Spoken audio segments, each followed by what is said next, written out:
A very good evening to our viewers. Thank you for being with us on this Monday's edition of the Evening Review. My name is Toivo Jebela. Tonight on the platform we are joined by Frans Koolike. He has recently put up his hand as a presidential candidate for the November election, and he is here to share with us his ideas and where they are coming from. Thank you, Frans, for making time. First question really is, last time I checked, you were a member of the ruling party. Has that changed, or are we going to see Swapo having two presidential candidates like it did in 2019 when Dr. Geingob and Dr. Itula both stood up in that election? Yeah, thank you. Thank you very much, Toivo, for the opportunity, this platform to offer our perspective. Yes.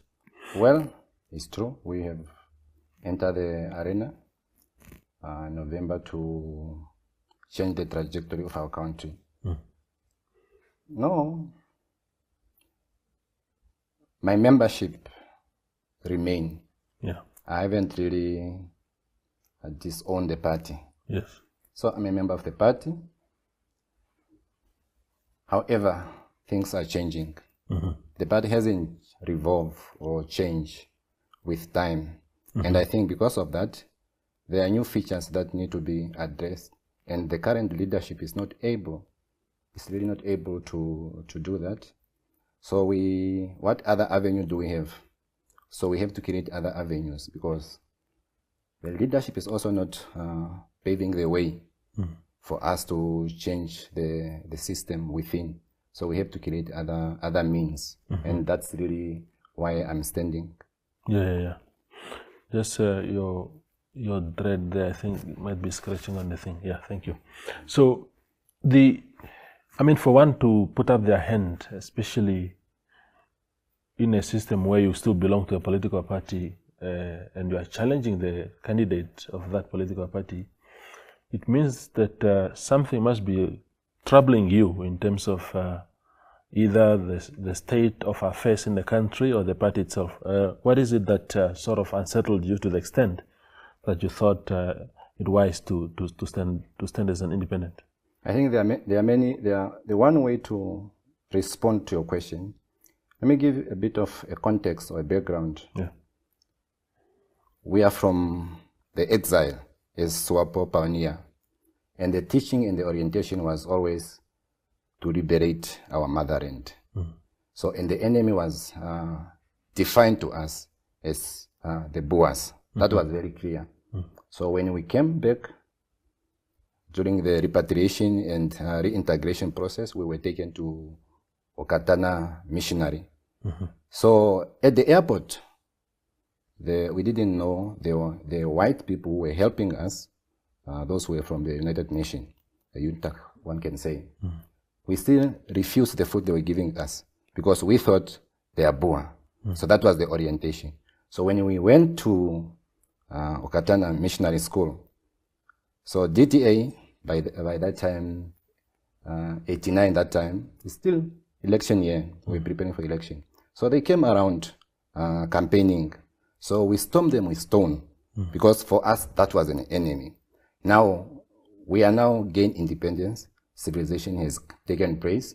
We are reflecting on the agenda of development, the agenda of liberating ourselves and pushing for economic emancipation. So suddenly now, when you realize all these things, so the enemy is no longer about the Boers, but the enemy is also within. If the ethos of the party is to liberate the country, and we are betraying that, I can tell you, Mr. Toivo, the party has been commodified and extremely weak and too lazy to deliver revolutionary development to the Namibian people. So those things, when a trained cadre of the party, you reflect and contextualize all these things. So you might find yourself finding other avenues, taking other steps to liberate the party. This action should not be seen as going against the party. is really to enhance and liberate the party. So, because those who are in the party now, one could really say sorry. So, I don't think the current political leadership is going to liberate the country. Even just to transform, the question of transformation is not there. So I really come from that background, and I came from the background of understanding Swapo with a distinction. When you talk of Swapo, the Revolutionary Party, and Swapo, the ruling party, these are two different things. So Swapo, the Liberation Party, has delivered on the moral question of independence. Swapo, the ruling party, is failing, in fact has become compromised and captured. So these are two things, and I think really it's not issue that we like to talk about, but I think it's issue that we need to bring to the fore. Yeah. I mean, as a member of the party, is there anything in terms of advocacy and putting out ideas, is there anything of that nature that you have tried to do within the party? Because the question will always be whether people have exhausted the internal avenues to help bring the party back on track, or you ran away from those problems so that you can just pursue that route. Or is there no space within the party itself to try and succeed if you want things to be done differently? Yeah, thank you very much. I always tell people when we discuss politics, one of the party in this country that is extremely decentralized. Swapo, whether we talk of the regional coordinator, you can actually cascade Swapo even through region, through community, through settlement, in terms of it has penetrated the structure. But those structures are not exhausted in terms of getting ideas, consulting, and getting input. It's just case in point. We have somebody who resigned from PDM, who was a chief whip. And we welcome that person. You can't even give a grace period for this person to understand his true motive. So we are already welcoming him. That tells you the level of how the parties has been compromised. So there's no quality of vetting. So such thing, it does not encourage, inspire confidence.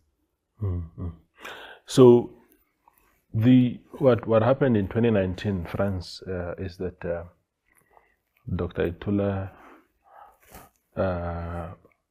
perhaps also out of principle at the time, stood as an independent. President Genko was, of course, the official candidate of the party. The two men ran those campaigns. They went head to head in the election. Dr. Ndaitwah lost, and he was immediately expelled after the elections. Do you not fear the same fate for yourself, that because for Swapo, the precedent has already been set by the Ndaitwah factor, but if this is your way of trying to correct the way things are done in Swapo, what is the point when essentially you can be expelled? Even if the party self-corrects later, you are no longer part of it. Okay, thank you very much for the question. Look, Davo,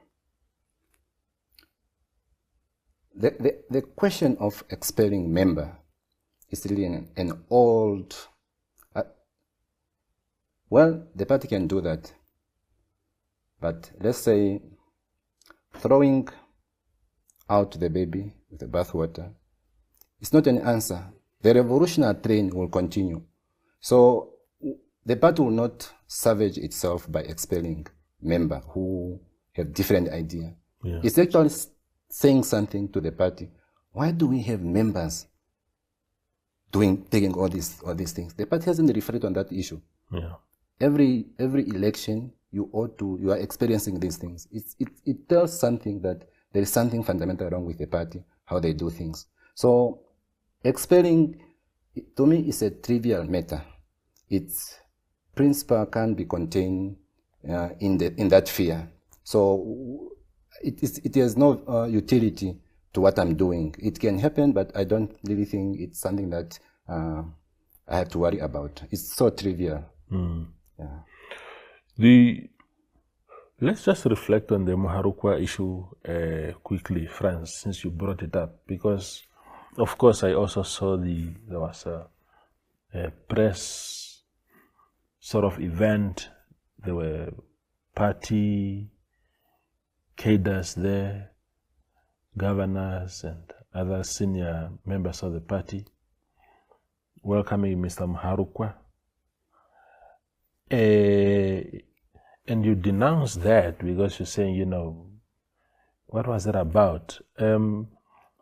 What would have been the best way to handle a situation like that? Because obviously, this election, yes, Swapo wants to be seen as a party that is now wanted, even by former opposition members.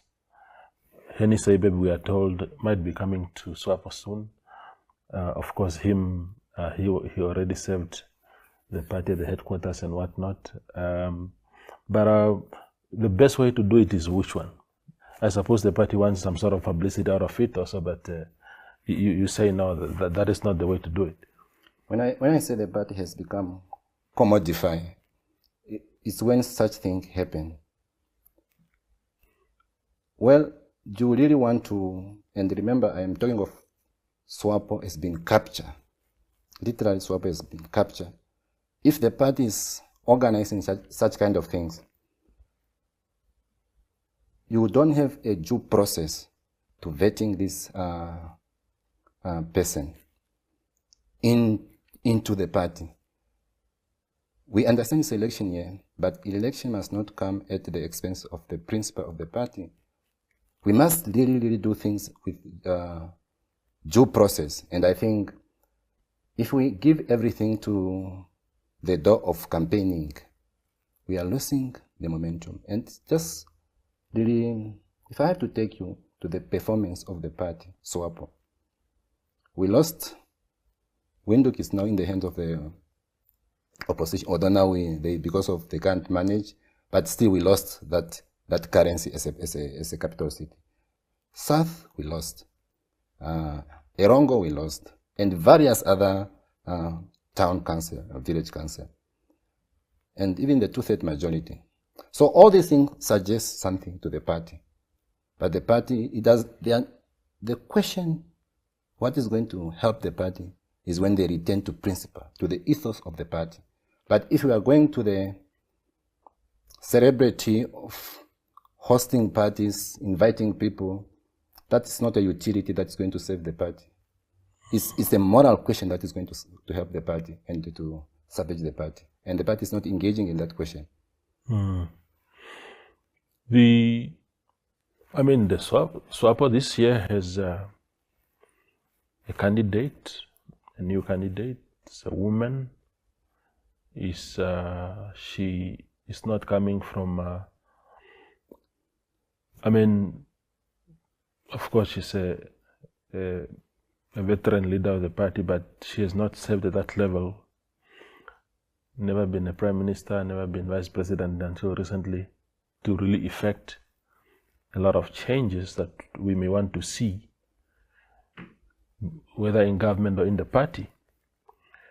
Do you think that it wouldn't have been wise to see what she comes up with before? Maybe she's the one person that Swapo has been waiting all this time to get the party into the trajectory that you anticipate.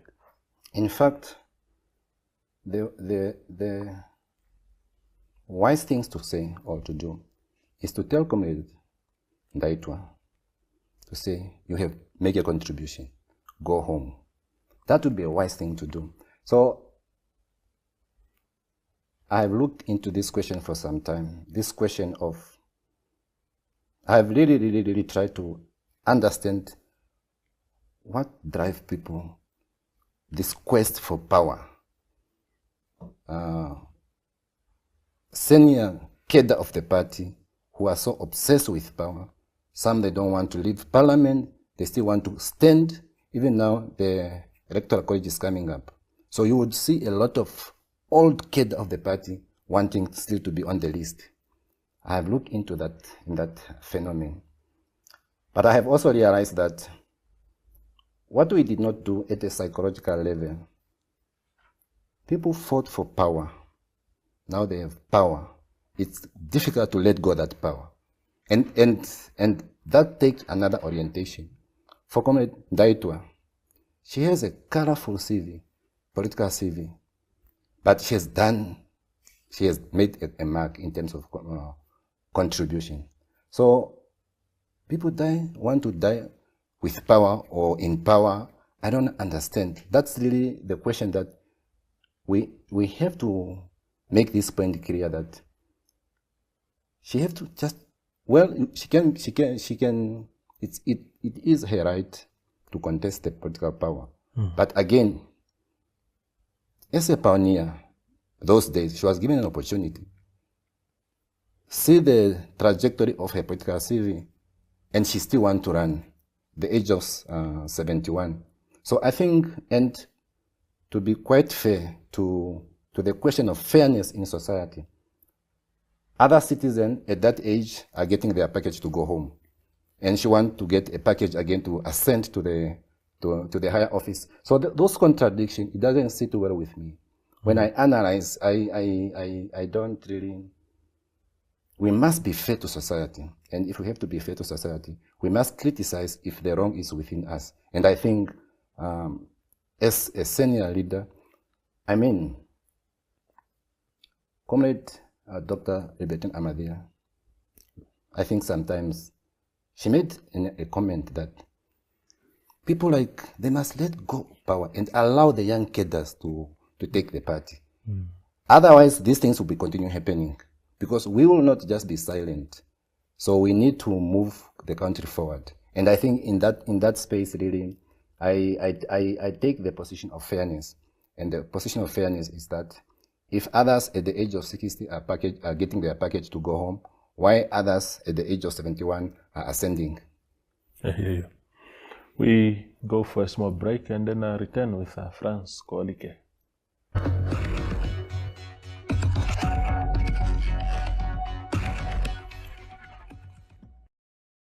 Welcome to What's Cooking, where culinary passion meets expert insights. Somebody must really want to cook and want to cook good food. Immerse yourself in the bustling world of professional kitchens as top chefs create mouthwatering dishes. Join us for in-depth interviews as our host explores the experiences and expertise of our guest chefs. Don't miss out. Tune in to What's Cooking on NTV every Friday at 2100 hours and let the culinary adventure begin.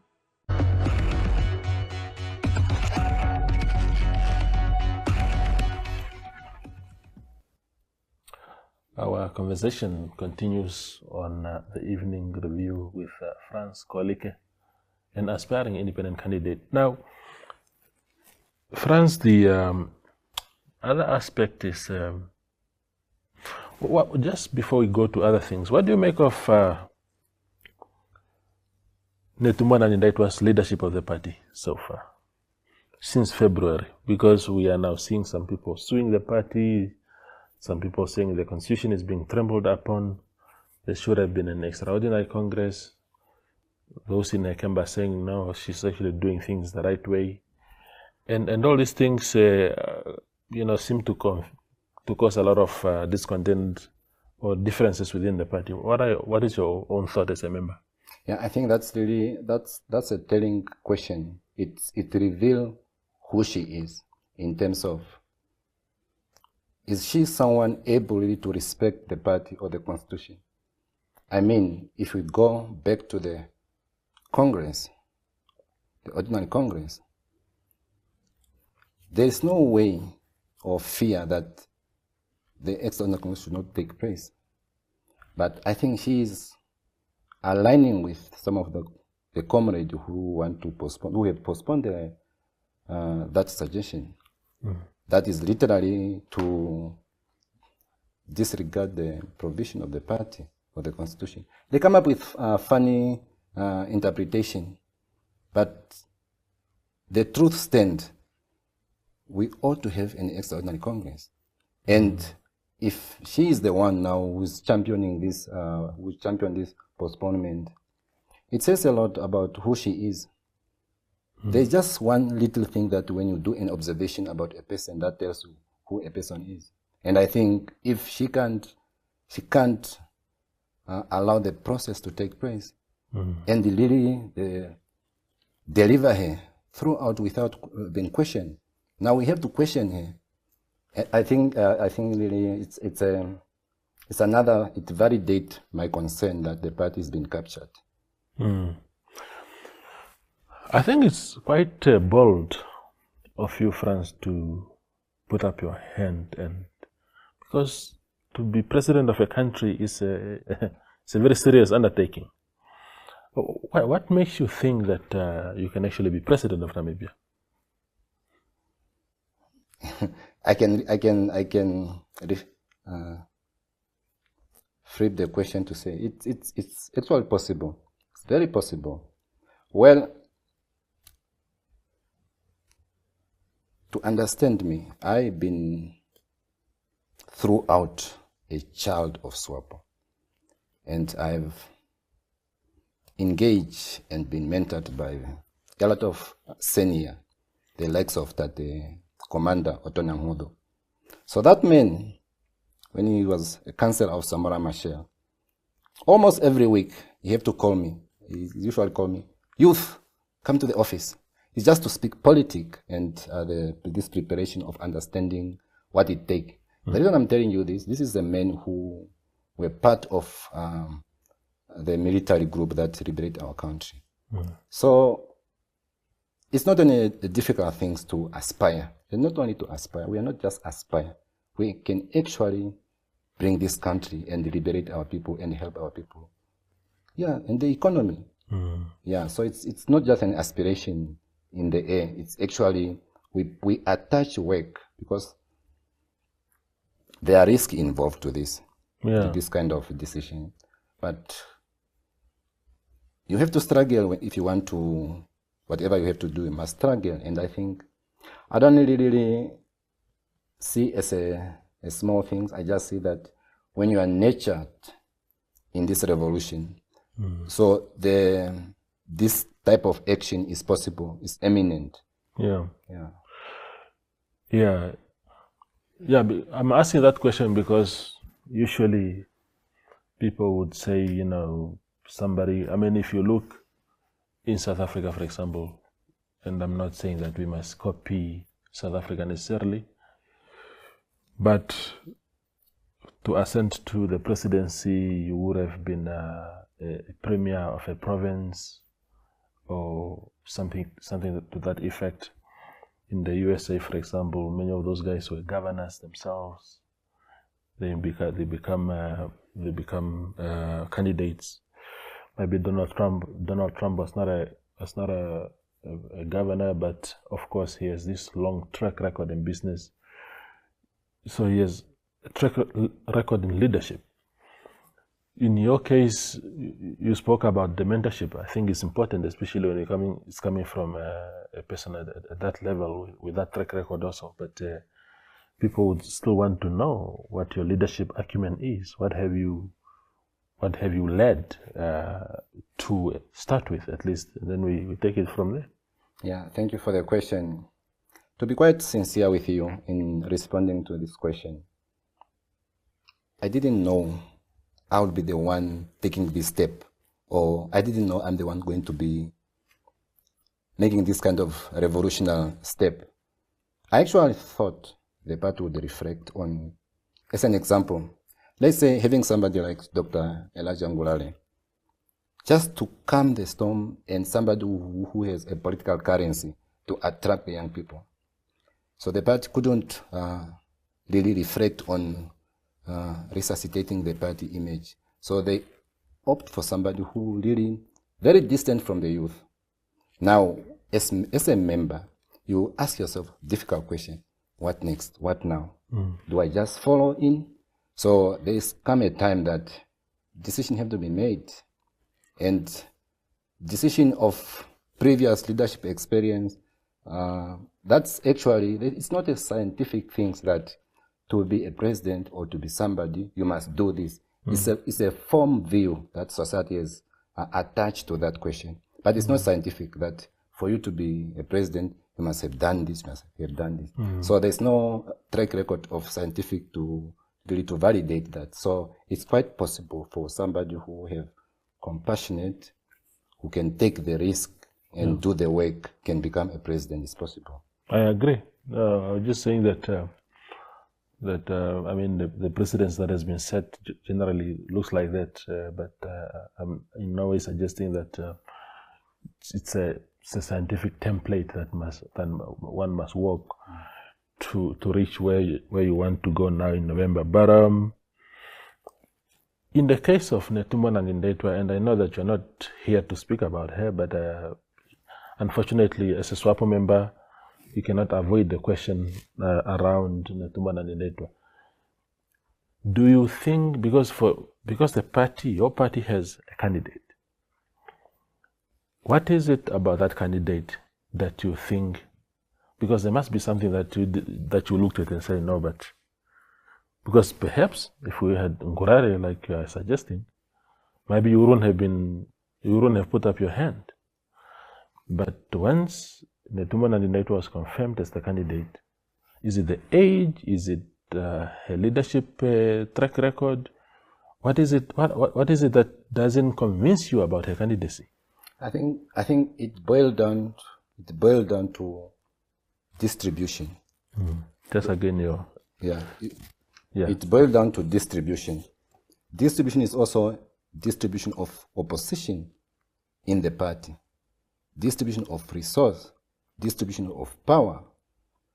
You had an opportunity.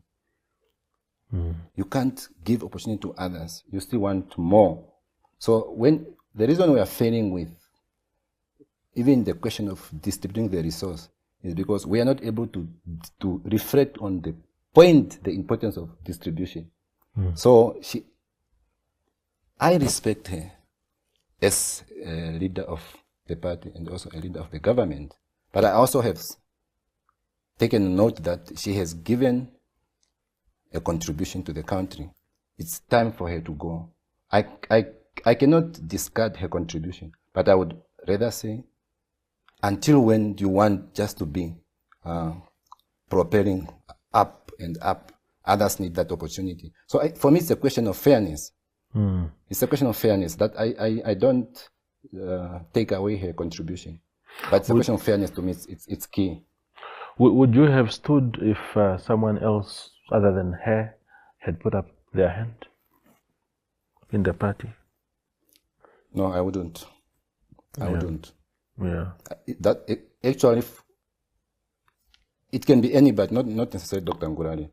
But this question of distribution, for me, it's key. Yeah. What if it was Sarah Kugungira Madila?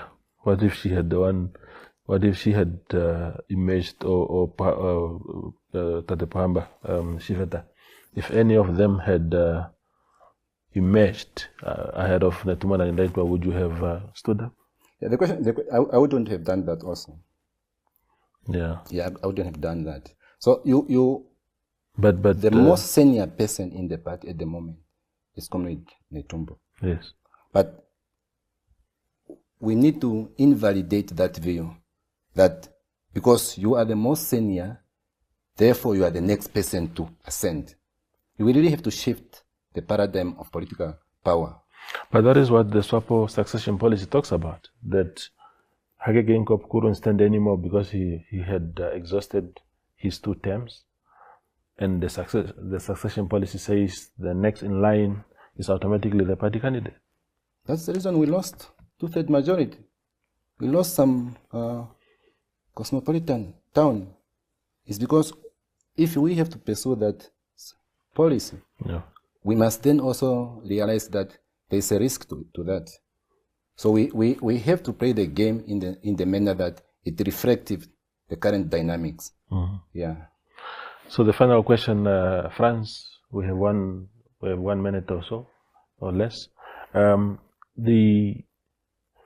do we stand with your preparation for that? Because it's one thing to say, look, I want to stand up for president, but there are obligatory legal requirements that you have to comply with in order to be declared eventually as a candidate. Where do we stand with yours? Yeah, we are on the ground. We are on the ground to meet the ECN requirement of... ECN is saying at least you can get 500 signatures per region. So, and then there's an amount afterwards. So we are on the ground in terms of the signature. Yeah, so I'm sure the course of time, maybe we could update you further, but it's for now we are on the ground getting the signatures.